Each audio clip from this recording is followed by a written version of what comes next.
That kasi may mga commotion na nangyari, so some of our agents were put in contempt, so they're in contempt, but the Senate President agreed that he will be under, all those NBI who is in contempt will be under custody, and we will have a change of have own fact-finding, and magkakaroon kami na exchange ng fact-finding.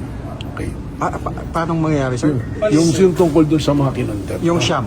Yung Siam, Anong mangyayari so sa they're kanila, still sir? in contempt, but they will be placed under my custody. Under the custody ng Of the NBI. NBI. So we'll do our own fact-finding. May fact-finding din yung Senate. Then we'll have compare. Pumayag yung mga senador sa ganun. Okay naman, no? And I'm very thankful na gano'n so that we can all go home, ano?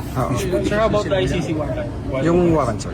Yung ICC warrant, it's there already. And there was also a resolution. I understand that the Senate mentioned that Senator Bato will be under their custody. So kami naman on the executive side, we will respect the co-equal branch nila, di ba?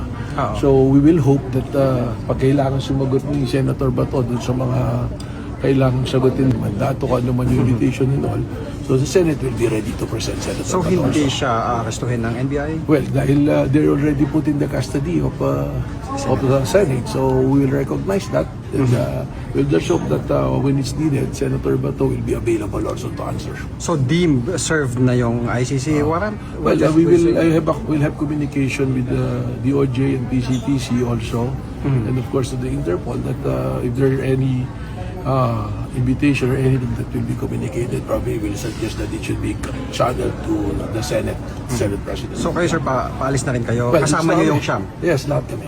Wala ba, sir?